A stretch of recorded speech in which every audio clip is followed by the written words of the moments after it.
उस लड़की की उम्र 16-17 साल से ज्यादा नहीं थी। जिस्म दुबला था मगर जिस्म की साख्त इंतहाई हसीन थी। रंग हल्का सांवला था। उसने हाथ बांध कर कहा, भगवान के लिए बत्ती बुझा दें। उसने रोशनी में मेरा साधुओं वाला हुलिया देखकर मुझे महाराज कहा था। मैंने बत्ती बुझा दी। कोठरी में एक बार फिर अंधेरा छा गया। मैं चारपाई पर बैठ गया और उससे पूछा, घबराओ नहीं, यहाँ कोई नहीं आएगा। जो लोग तुम्हारे पीछे लगे हुए थे वो यहाँ से मायूस होकर जा चुके हैं। ये लोग तो मंदिर के पुजारी थे, ये तुम्हारे पीछे क्यों लगे हुए हैं? तुम कौन हो? लड़की ने सहमी हुई आवाज में कहा, महाराज मेरा नाम कौशल्या है। मैं अनाथ हूँ। मेरे माता पिता स्वर्गवास हो चुके हैं। अपनी मासी के पास रहती हूँ। मैं स्कूल में पढ़ती हूँ। एक दिन अपनी मासी के साथ मंदिर में भगवान के दर्शन के लिए आई तो बड़े महंत जी ने मुझे अपनी पत्नी बनाने के लिए चुन लिया। उसके आदमी मेरी मासी के घर आकर मुझे उठाकर ले गए। मैं रोती रही मगर मेरी किसी ने न सुनी। मासी ने कहा, तू सौभाग्या है, भगवान ने तुझे अपनी पत्नी बनाया है। मुझे बड़े महंत ने 2 दिन से एक तहखाने में बंद कर रखा है। 2 औरतें रोज आकर मेरे जिस्म की मालिश करती। आज रात उन्होंने मुझे नहला धुला कर तैयार किया और बड़े महंत के कमरे में पहुंचा दिया। बड़े महंत ने कमरे में आते ही शराब पी, फिर मेरी चोली नोचने लगा। उसने मेरी चोली फाड़ कर फेंक दी। वो नशे में था। मैं दरवाजा खोल कर भाग गई। उसके आदमी मेरे पीछे दौड़े। मैं अंधेरे में मंदिर के अहाते में दौड़ती फिरी। आपकी कोठरी का दरवाजा खुला देखा तो यहाँ आ गई। लड़की ने सिसकियां भरते हुए कहा, भगवान के लिए मुझे इन राक्षसों से बचा लीजिए। मैं पढ़ लिख कर उस्तानी बनना चाहती हूँ। मैं भगवान की पत्नी नहीं बनना चाहती। उसने रोते हुए अपना सर मेरे बाजू के साथ लगा दिया। खुदा जाने उस लड़की को पहली नजर देखने से ही मुझ पर क्या जादू हो गया था। मैंने शुरू में ही आपको बता दिया था कि मैं झूठ नहीं बोलूंगा। लोगों के नाम जगहों के नाम जरूर गलत बताऊंगा। लड़की मेरे साथ लग गई। उसका जिस्म आहिस्ता आहिस्ता कपकपा रहा था। फिर वो जल्दी से अलग हो गई। कहने लगी, महाराज मैं मासी के घर नहीं जा सकती। वो मुझे फिर से महंत के हवाले कर देंगी। फिर तुम कहाँ जाओगी? मैंने लड़की के बालों को ठीक करते हुए पूछा। वो कुछ सोचकर बोली, महाबालेश्वरी में मेरी फुफो कमलाबाई रहती है। वो विधवा है, घरों के काम काज करती है। मुझे उसके पास पहुंचा दें, आपकी बड़ी कृपा होगी। जब उस लड़की ने मुझे कहा कि मैं महाबालेश्वरी कमलाबाई के घर पहुंचा दूं, तो मैंने सोचा कि ठीक है, मैं भी उसके साथ वहीं ठहर जाऊंगा। मैं उस लम्हे बिल्कुल ही भूल गया था कि मेरा मिशन क्या है और मैं किस मकसद के लिए अपने आप को खतरे में डालकर बगैर वीजा पासपोर्ट के दुश्मन के मुल्क में आया हूँ। मैं उस लड़की कौशल्या के बालों को सहला रहा था। उसने भी मेरा हाथ पीछे न किया। शैतान इस तरफ से भी मुझ पर हमला कर रहा था। वो मजीद मेरे साथ लग गई थी। मैंने कहा, ये महाबालेश्वरी यहाँ से कितनी दूर है? कौशल्या ने अपना सर मेरे सीने पर रखा और बोली, यहाँ से दक्कन की तरफ है, ज्यादा दूर नहीं। मैं आपको रास्ता बता दूंगी। मैं अपने पिताजी के साथ वहाँ जाया करती थी। मैंने सोचा कि उसे लेकर अभी निकल जाना चाहिए। ज्यादा वक्त गुजर गया तो बड़े महंत के आदमी मंदिर की नाकाबंदी कर लेंगे। मैंने उसे कहा कि चलो मैं तुम्हें तुम्हारी फुफ्फो के घर ले चलता हूँ। वो बेख्तियार मुझसे लिपट गई। आप बहुत अच्छे हैं महाराज। मैंने उसे वहीं बैठने को कहा और आहिस्ता से दरवाजा खोलकर कोठरी से बाहर निकल आया। बारिश बारीक फुहार की तरह पड़ रही थी। सामने वाली झाड़ियों और दरख्तों में रात का अंधेरा गहरा था। उस तरफ मंदिर की अकबी दीवार थी जिसके साथ ही ईंटों पत्थरों का ढेर लगा था। आसपास मुझे कोई आदमी नजर न आया। मैंने कौशल्या को बाहर आने के लिए कहा। वो जल्दी से बाहर आ गई। मैंने कोठरी के दरवाजे को ताला लगाया और उस लड़की को जिसने मुझ पर जादू सा कर दिया था साथ लेकर ईंटों के ढेर की तरफ बढ़ा। वहाँ से हमने मंदिर की दीवार फांदी और दूसरी जानिब झाड़ियों वाले रेतीले रास्ते पर तेज तेज चल पड़े। मैंने कौशल्या से कहा, ये रास्ता मंदिर के दक्कन को जाता है। क्या तुम्हें पता है कि आगे हमें किस तरफ जाना होगा? वो इन तमाम रास्तों से वाकिफ थी। उसका बचपन यहीं अपनी सहेलियों के साथ खेलते गुजरा था। कहने लगी, महाराज आगे दरिया का किनारा है, वहाँ मछेरों की कश्तियाँ होंगी। हम कश्ती में बैठकर दरिया के किनारे किनारे चलते गए तो घंटे 1.5 घंटे के बाद महाबालेश्वरी के गांव आ जाएगा। हम पिताजी के साथ यहाँ से नाव में बैठकर जाया करते थे। जिसको वो दरिया का किनारा कह रही थी वो समंदर का पानी था जो एक बहुत बड़ी झील की शक्ल में इस तरफ आ गया था। इसमें हो सकता है दरिया भी शामिल हो गया हो क्योंकि ये सारे का सारा इलाका डेल्टे का इलाका था। हम काफी दूर तक निकल गए। बारिश हल्की हल्की फुहार की तरह पड़ रही थी। कौशल्या ने अंधेरे में मेरा बाजू थाम रखा था और सहमी हुई सी मेरे साथ लगकर चल पड़ी। शैतान ने मेरे लिए भाग निकलने का कोई रास्ता नहीं छोड़ा था। उस वक्त तो मुझे ये भी एहसास नहीं था कि मुझ पर शैतान गालिब आ चुका है। आखिर हम झील पर पहुंच गए। यहाँ एक जानिब तार के ऊंचे ऊंचे दरख्तों की कतार के पास पानी की छोटी कश्तियाँ बंधी हुई थी। मैंने एक कश्ती आहिस्ता से खोली, उसमें कौशल्या को बिठाया, कश्ती को खींचकर पानी में जरा आगे ले गया, फिर खुद भी कश्ती में चढ़ गया और दक्कन की जानिब कश्ती का रुख करके चप्पू चलाने लगा। कश्ती छोटी थी और उसमें 2 आदमी ही बैठ सकते थे। कौशल्या मेरे करीब ही कश्ती का किनारा दोनों हाथों से पकड़कर बैठी हुई थी। झील में इतना अंधेरा नहीं था। हम एक दूसरे के धुंधले धुंधले जिस्म और शक्लें नजर आ रही थी। शैतान मुझ पर क्या गालिब होता, उस वक्त मैं खुद शैतान बन गया था। मैंने दरिया में कश्ती चलाते हुए कौशल्या से कहा कि तुम इतनी अच्छी लड़की हो, तुम क्यों अपनी जिंदगी बर्बाद कर रही हो? यहाँ तुम्हारा कोई ख्याल नहीं रखेगा। मैं तुम्हें अपने साथ बनारस ले चलूंगा। वहाँ मेरा बहुत बड़ा घर है, घर के साथ आम का बाग है। तुम मेरे घर में रहना, मैं तुम्हें वहाँ स्कूल में दाखिल करवा दूंगा।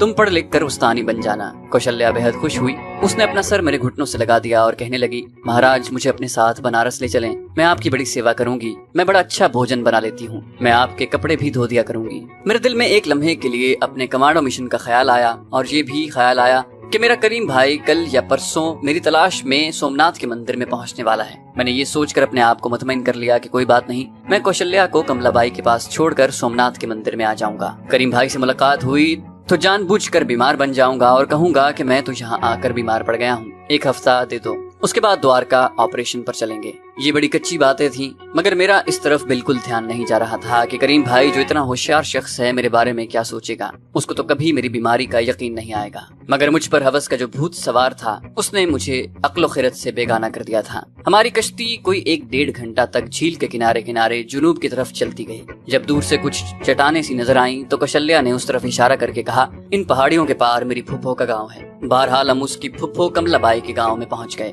गाँव क्या था, दूर दूर तक अंधेरे में झोंपड़ियां ही झोंपड़ियां थी। पीछे टीले की ढलान पर कुछ मकानों के खाके भी दिखाई दे रहे थे। उधर बिजली की रोशनी कहीं कहीं टिमटिमा रही थी। झोंपड़ियों में हर तरफ अंधेरा छाया हुआ था। बारिश की फुहार रुक गई थी। कौशल्या मुझे साथ लिए एक झोंपड़ी के दरवाजे पर आ गई। उसने बंद दरवाजे के साथ मुंह लगाकर कहा, दाई माँ, मैं हूँ कौशल्या।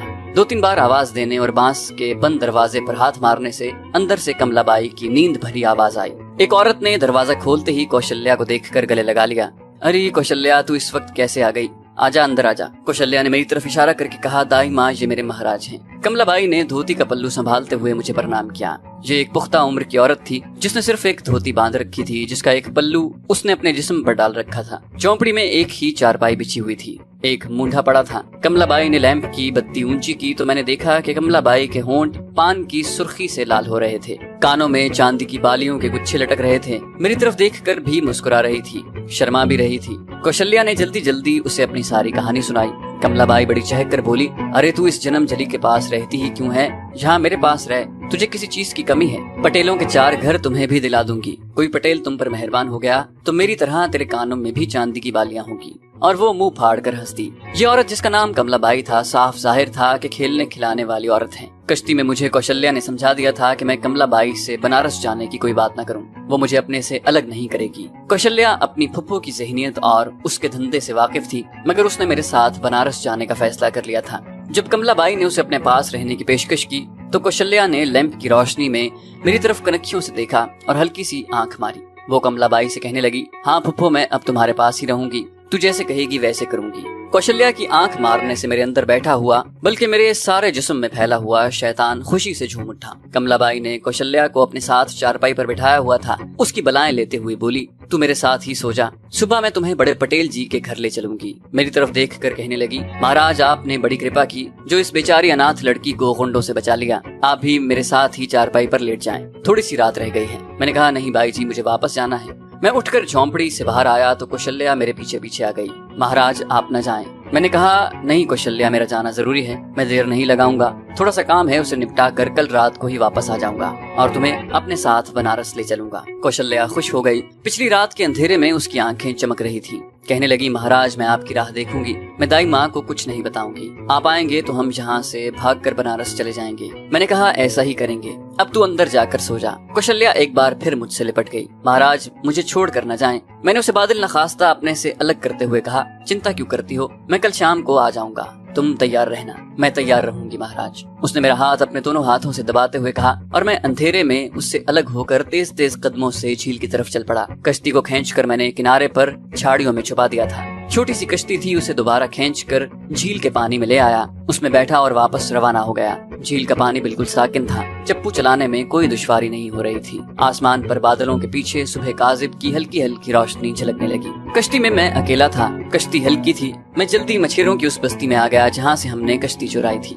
मछेरों की झोंपड़ियों में मछेरों की आवाजें सुनाई देने लगी। मालूम होता था कि वो जाग पड़े हैं। मैं कश्ती एक तरफ किनारे पर ले आया, कश्ती से उतरा और उसी रास्ते पर अंदाजे के मुताबिक चल पड़ा जिस रास्ते से कौशल्या मुझे झील तक लाई थी। अभी रात का अंधेरा पूरी तरह नहीं छटा था। मैं अंदाजे से चल रहा था। ये वही रेतीला रास्ता था जिसकी दोनों जानिब झाड़ियां उगी हुई थी। मुझे महसूस होने लगा कि चलते चलते मैं काफी दूर आ गया हूँ, मगर अभी तक मुझे सोमनाथ के मंदिर की रोशनियां नजर नहीं आई थी। मुझे ख्याल आया कहीं मैं रास्ता तो नहीं भूल गया। मैं रुक गया। अंधेरे और आसमान पर आहिस्ता आहिस्ता फैलती रोशनी के धुंधलके में मैंने जायजा लिया, इर्द गिर्द देखा। रास्ता वही था, वही झाड़ियां थी, मगर एक फर्क मैंने महसूस किया कि पहले ताड़ के दरख्त नजर आते थे, वो गायब थे। फिर भी मैं आगे चलने लगा। अब झाड़ियां भी खत्म हो गईं और रेत के छोटे बड़े टीले शुरू हो गए। मुझे यकीन हो गया कि मैं रास्ते से भटक गया हूँ। अब मुझे असल रास्ता तलाश करना था। मैंने मगरिब की तरफ रुख कर लिया और रेत के टीलों में दाखिल हो गया। एक टीला खत्म होता तो दूसरा टीला शुरू हो जाता। पाँव फटने लगी थी। टीले के खाके और इर्द गिर्द का माहौल वाजे था। जिस जमीन पर मैं चल रहा था वो रेतली जरूर थी, मगर रेत सख्त होकर पत्थर बन जाती थी। रेत के टीले खत्म होने में ही नहीं आते थे। मैंने सोचा कि वापस उसी रास्ते पर पहुंचना चाहिए जहां से मैं इस तरफ मुड़ा था। मैं वापस चल पड़ा, मगर अब मैं भूल भुलैयों में फंस चुका था। लाचार होकर एक टीले पर चढ़ गया। चारों तरफ निगाह डाली तो ये देखकर शिशदर सा रह गया कि मैं एक लकोदक सहरा में आ गया था, जहां मेरे चारों जानिब जहां तक निगाह काम करती थी रेत के टीले ही टीले थे। मैं सर पकड़ कर बैठ गया। या अल्लाह, ये क्या माजरा है? मैं किस चक्कर में फंस गया हूँ? सूरज नहीं निकला था, मगर दिन की रोशनी फैल गई थी। मैंने एक बार फिर हिम्मत की और मगरिब की तरफ रुख करके टीलों के दरमियान चल पड़ा, ये सोच कर के आखिर कहीं तो इन टीलों का सिलसिला खत्म होगा। मुझे प्यास भी महसूस होने लगी थी, लेकिन मैंने उसकी परवाह न की। मगर बहुत जल्द मुझे महसूस हुआ कि प्यास मेरी बर्दाश्त से बाहर हो रही है। मैं बड़ा हैरान भी हुआ कि इतनी जल्दी मुझे इतनी प्यास क्यों लग गई है, जबकि धूप भी नहीं निकली हुई थी। और जब मैं टीलों में दाखिल हुआ था तो प्यास का एहसास नहीं था। आहिस्ता आहिस्ता मेरा हल्क खुश्क होने लगा, होंठों पर पपड़ियां सी जमने लगी। मैं एक टीले के पास बैठ गया और सोचने लगा कि ये सब कुछ क्या हो रहा है। मेरी समझ में कुछ नहीं आ रहा था। दिल यही कहता था कि मैं रास्ते से भटक गया हूँ और थोड़ी हिम्मत कर लूँ तो इन टीलों की भूल भुलैयों से निकल जाऊंगा। थोड़ी देर आराम करने से प्यास का एहसास कुछ कम हो गया। मैं फिर चलने लगा। 2-3 टीलों के दरमियान से गुजरा हूँ कि प्यास ने मुझे इस तरह निढाल कर दिया जैसे मैं 3 दिनों से प्यासा हूँ। हल्क में रेत सी उड़ने लगी। जिस्म पर इतनी कमजोरी तारी हो गई कि 2 कदम चलता तो लड़खड़ा जाता। आसपास रेत के टीलों के सिवा कुछ नहीं था। न कोई दरख्त था, न झाड़ी थी कि उसकी जड़ों को निचोड़ कर हल्क तर कर लेता। मैं एक ऊंचे टीले के पास आकर दोबारा बैठ गया। ये टीला पत्थर का बना हुआ था। मुझे यूं लग रहा था कि मेरा सारा जिस्म रेत का बन गया है। अगर मुझे कहीं से पानी न मिला तो मैं रेत की दीवार की तरह गिर जाऊंगा। मैंने आंखें बंद कर ली और खुदा के हुजूर अपने गुनाहों की माफी मांगने लगा। अचानक मुझे एक खुशबू का एहसास हुआ। मैंने आंखें खोल दी।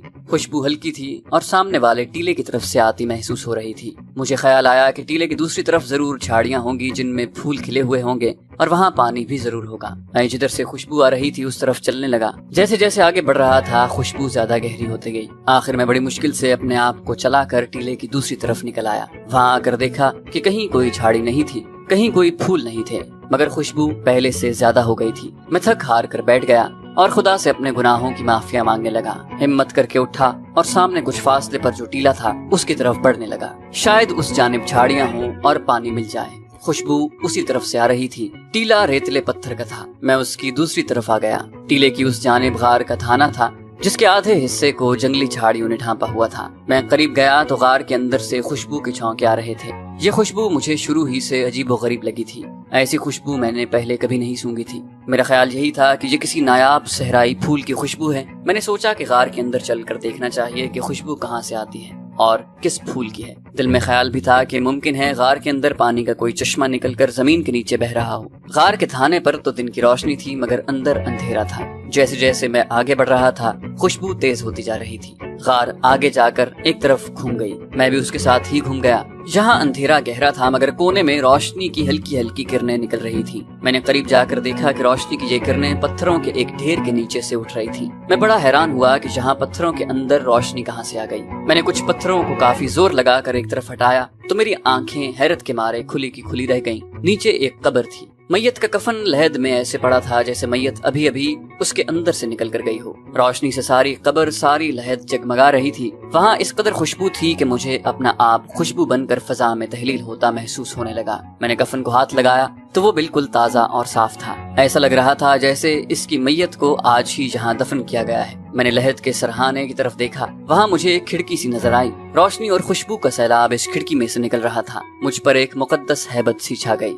हैरानी की बात हुई कि मुझे इससे पहले जो कमजोरी और शदीद प्यास महसूस हो रही थी वो अब गायब थी। इस रोशनी ने मेरे जिस्म में जैसे एक नई तवानाई भर दी। मैं कब्र की खिड़कियों की जानिब घुटनों के बल रेंगता हुआ बढ़ा। खिड़की का कोई दरवाजा नहीं था। वहाँ रोशनी का एक पर्दा ही कहूँगा, क्योंकि रोशनी के इस गुबार के आगे भी कुछ दिखाई नहीं देता था। मेरी जुबान पर अपने आप कलमा पाक जारी हो गया और मैं रोशनी के गुबार में दाखिल हो गया। जैसे ही मैं उस गुबार से निकलकर दूसरी तरफ आया जहाँ खड़ा था, वहीं साकित सा हो गया। क्या देखता हूँ कि चारों तरफ एक कैफ अंगेज नूरानी रोशनी फैली हुई है। कैफ नूर की इस फजा में रूह परवर खुशबुएं फैली हुई थी और इन खुशबुओं में वो खुशबू भी है जो मुझे यहाँ खींच लाई थी। संगे मरमर की सफेद बुर्राक रविशें हैं जिनमें से नूर की किरणें फट रही हैं। इन रविशों के दोनों जानिब ऐसे सायादार दरख्त हैं कि जिनके तने, शाखें और पत्ते जुमर्द, मरजान और हीरे मोतियों की तरह दमक रहे हैं। इन दरख्तों पर हसीनो जमील तायरान खुश अलहान अल्लाह पाक की हमदो सना कर रहे हैं। दरख्तों के दरमियान आबे शफाफ की एक मरमरी नहर बह रही है जिसकी सतह पर सितारों की आबोताब है।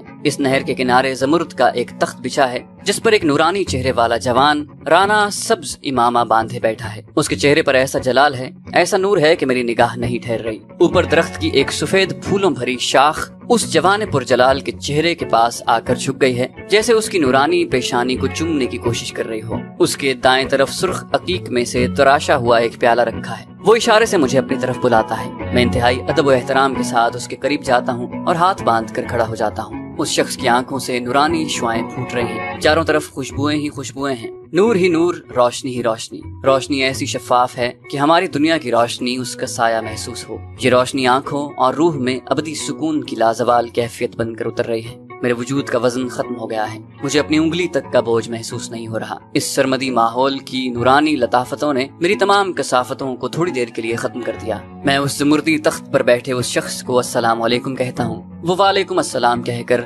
इंतहाई पुरसुकून शीरीं आवाज में जवाब देता है। मैंने तुम्हें एक खास मकसद के लिए इस बाग़ अदन की खुशबू की एक लहर भेजकर बुलाया है। मैंने कुछ बोलने की कोशिश की मगर मेरी जबान ने मेरे अल्फाज का साथ न दिया। उसने कहा, जिन टीलों में से तुम गुजर कर आए हो इन टीलों के आसपास बहुत से शहीद दफन हैं। तुम्हें इसलिए यहाँ बुलाया गया है कि तुम्हारे दिल में अल्लाह और उसके रसूल पाक सल्लल्लाहु अलैहि वसल्लम के नाम पर जिहाद करने और शहीद होने का जज्बा है, मगर तुम शैतान के बहकावे में आ गए हो और सीधी राह से भटक गए हो। ऐसा नहीं होना चाहिए था, तुम्हें ऐसा नहीं करना चाहिए था। दुनिया और आखिरत में इंसान की इससे बड़ी बदकिस्मती और कोई नहीं हो सकती कि हाथ में आया हुआ खुदा का दामन उसके हाथ से छूट जाए। मैं सीधी राह पर तुम्हें वापस ला रहा हूँ। तुम एक बहुत बड़ा मकसद लेकर दुश्मन मुल्क में दाखिल हुए हो। तुमने सिर्फ इस्लाम की सरबुलंदी, पाकिस्तान के इस्तेहकाम और यहाँ के मुसलमानों पर काफिर जो जुल्म ढा रहे हैं उसके खिलाफ जिहाद करने की खातिर अपनी जान की बाजी लगा रखी है। तुम जन्नत के रास्ते पर चल रहे थे, लेकिन शैतान और अपने नफ्स के बहकावे में आकर तुमने ये रास्ता छोड़ दिया और इस रास्ते पर चल पड़े जो दोज़ख की तरफ जाता है। वापस जन्नत के रास्ते पर आ जाओ। बस मुझे तुमसे सिर्फ यही कहना है। मैं कोई बात न कर सका। मैं अपने अंदर जवाब देने की हिम्मत नहीं पा रहा था। मैं अपनी जगह पर वैसे ही साकित खड़ा रहा और जैसे वो नूरानी मंजर मेरी आंखों से दूर होता गया। फिर इतनी रोशनी हो गई कि मुझे कुछ नजर न आया। रोशनी आहिस्ता आहिस्ता दूर हुई तो मैंने देखा कि मैं गार में उस शहीद के मुरक़द के पास खड़ा हूँ जो पहले खुला हुआ था और मुझे उसकी लहद दिखाई दी, मगर अब कब्र बंद थी। गार में वही सरमदी खुशबू फैली हुई थी जो मुझे सहराई टीलों में से खींच कर लाई थी। मैं गार से बाहर आ गया। आसमान पर से बादल गायब हो चुके थे। नीला आसमान साफ और शफाफ होकर सूरज की ताबनाक रोशनी में चमक रहा था। अजीब बात थी कि मेरी प्यास खत्म हो चुकी थी। मैं अपने जिस्म में एक नई ताकत, एक नई तवानाई महसूस कर रहा था। गुनाह के सारे ख्याल मादूम हो चुके थे। मेरी आंख खुली और मैं अपने किए पर नादिम और पशेमान था। मेरे लबों पर तौबा अस्तगफार का विर्द जारी हो गया। अल्लाह पाक ने अपने फजल करम से मुझे बुरे रास्ते से हटाकर फिर से सीधी राह दिखाई थी। मैं रास्ते में एक टीले पर पड़ा था। जैसे ही उस टीले से निकला, सामने सोमनाथ शहर की साहिली बस्ती के मकान और सोमनाथ मंदिर के सुनहरी किलस धूप में चमकते नजर आ रहे थे। मैं तेज तेज चलता उनकी तरफ बढ़ने लगा।